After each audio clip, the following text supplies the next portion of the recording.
século XVII, século XVIII, aí já é o cristianismo ocidental, americano, inglês, os movimentos missionários para salvar pagãos, já tinha vindo o pessoal espanhol e português para cá no descobrimento das Américas, com a chacina dos indígenas. Tudo isso é movimento cristão.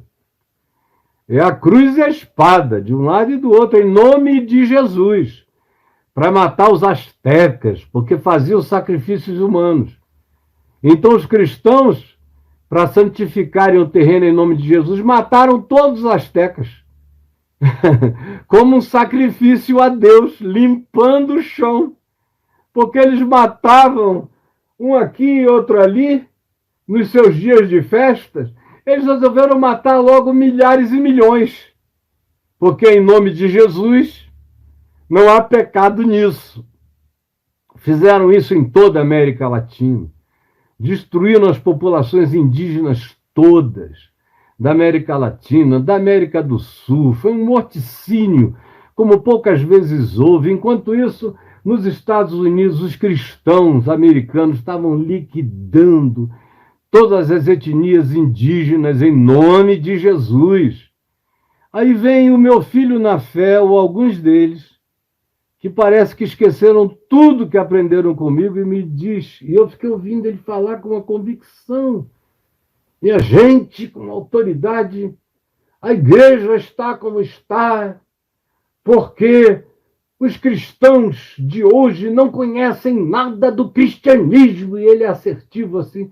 Se conhecessem, não estariam assim. Eu falei, meu filho, você que não está sabendo de nada, rapaz.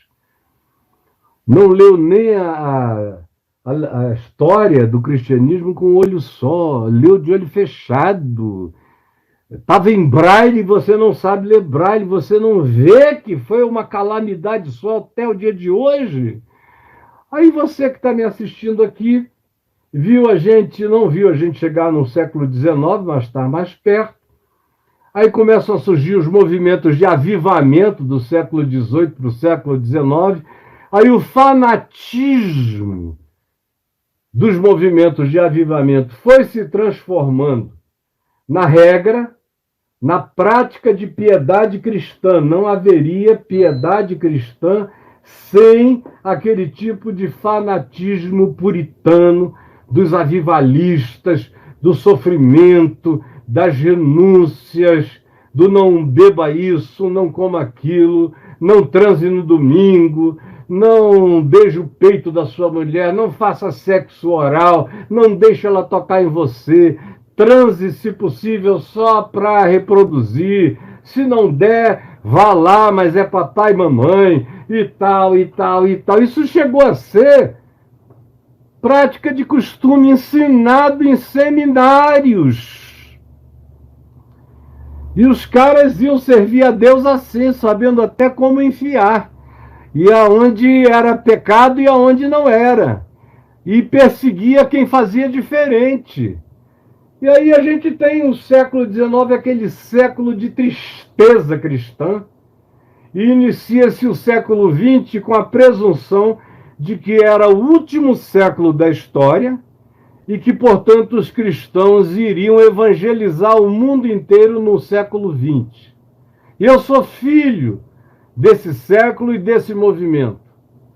Quando eu nasci no meio do século XX, 10 anos depois do fim da Segunda Guerra Mundial, a grande ênfase que tinha sido parada pela Primeira Guerra Mundial e que não pôde ser continuada entre a Primeira e a Segunda Guerra, porque foi praticamente um tempo de preparação para a continuidade. Eu não faço, por exemplo, distinção histórica clara entre a Primeira Guerra e a Segunda Guerra. As mesmas pessoas que eram os protagonistas presentes na Primeira Guerra eram os líderes da Segunda. Eu não tenho tempo de mostrar isso, mas você iria ficar chocado de ver a continuidade. E aí o que é que acontece? Quando acaba a Segunda Guerra, e aquela foi uma coisa apocalíptica, Nunca ninguém tinha visto nada igual. Imagina só, a Terra. Você pode somar Gengis Khan com Alexandre o Grande, com Ciro o Grande, com Nabucodonosor, com quem você quiser. Some as maldades. Antíoco Epifânio. Bota todo mundo junto. Os grandes símbolos da maldade humana não dão meio Hitler. Sei lá se meio Hitler, talvez um terço de Hitler. Nunca a humanidade tinha visto 60, 70 milhões de pessoas morrerem assim, ó, num espaço curto de tempo. Curto. Menos de 10 anos. As mortes mais intensas em 4 anos. E aí, logo depois, quando a Segunda Guerra terminou, o comunismo russo, soviético, abraçou o leste europeu e tomou todos aqueles países como seu. E foi por isso que de um lado surgiu a OTAN, de outro lado o Pacto de Varsóvia, que terminou em 1991, quando a União Soviética caiu, não tinha mais dinheiro nem para sustentar a própria vida cotidiana dos russos, por exemplo. Eu estive lá nesse período 2 vezes, era fome, era miséria, era frio, estava horroroso, estava acabando tudo. Então, o que acontece? O que acontece é que o mundo ficou dividido em Guerra Fria, e os americanos, como a maior potência que emergiu da Segunda Guerra, e como era também o maior país protestante do mundo, decidiu que era agora a sua missão do Destino Manifesto evangelizar a terra toda para Jesus poder voltar. E aí o grupo evangelizador tomou o texto de Mateus 24, e será pregado este evangelho do reino a todas as nações, então virá o fim, e concluiu que o fim viria assim que os cristãos conseguissem pregar a todas as etnias. Então foi aquele desespero para treinar cristãos antes do século XX terminar, para naqueles 50 anos seguintes, todas as tribos indígenas, todas as etnias indígenas, autóctones, terem sido evangelizadas. Para eles, o simplismo era tão grande que bastava um membro da tribo crer, que já se considerava aquela etnia alcançada. Aí foram todas as estratégias, os congressos de evangelização, os maiores, dos quais eu participei de quase todos. Congresso, eles veio de Berlim, aí eu ainda era criança, eu não fui, é óbvio, mas aí depois começaram a vir os congressos das décadas de 60, eu não fui, eu ainda era adolescente, mas meu pai já foi. Aí vieram os congressos do início dos anos 70, eu não fui ao primeiro, ao de Lausanne, na Suíça, mas o reverendo Antônio Elias, reverendo Davi Glass, meu pai, várias pessoas da minha intimidade foram, e dali para frente eu já era convertido, em 74, dali para frente eu passei a ser convidado para todos, e depois para participar pregando em todos, e para fazer aberturas ou encerramentos e coisas assim, até o Congresso de Manilha, que foi nas Filipinas, que foi o último grande congresso do movimento de Lausanne, onde eu fui convidado para ser o keynote speaker, pregando para todos aqueles milhares de pastores que estavam lá reunidos, e eu tive uma angústia no meu coração que se misturou com um problema cardíaco, mas mais forte do que o problema cardíaco foi a minha angústia de falta de paz de ir. Porque eu tinha uma convicção profunda no coração, naquele final dos anos 90, que a gente estava apagando as luzes e que não havia nada que eu pudesse dizer naquele lugar que fosse impedir qualquer coisa, porque já estava virado. O que a gente tinha, que nunca foi bom, já estava entornado, emborcado no mundo inteiro. Teologia da prosperidade já tinha tomado conta de tudo, era só dinheiro, era só vantagem, era só loucura, era só triunfalismo. E a janela 1040 de pregação para os muçulmanos já tinha se mostrado fracassada, não ia também a lugar nenhum. E aí começam os grandes escândalos,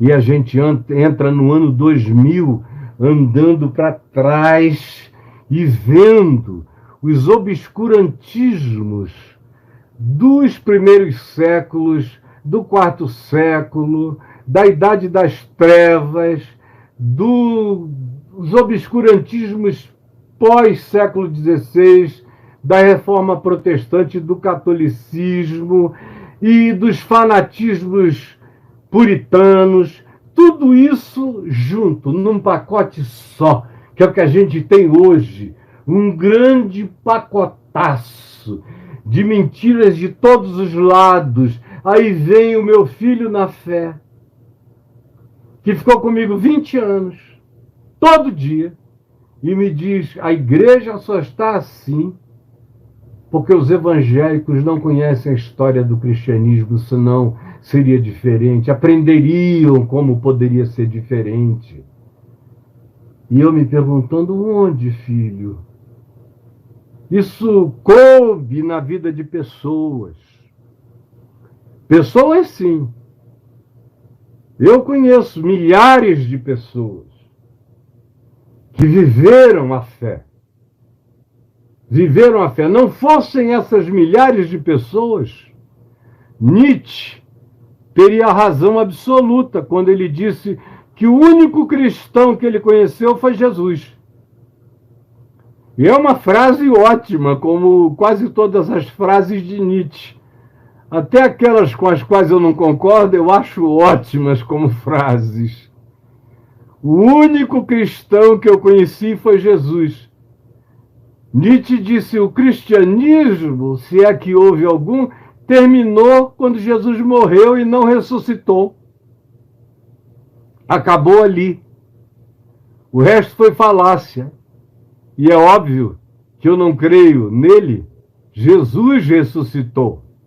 E todos aqueles que genuína e profundamente encontraram com ele e entenderam sua mensagem e a praticaram, foram pequenos cristos andando solitariamente neste mundo. Pequenos cristos, pequenos Jesusas, andando, pregando, incompreendidos, profetas solitários, tratados como hereges ou deixados na marginalidade, sozinhos. Você sabe disso.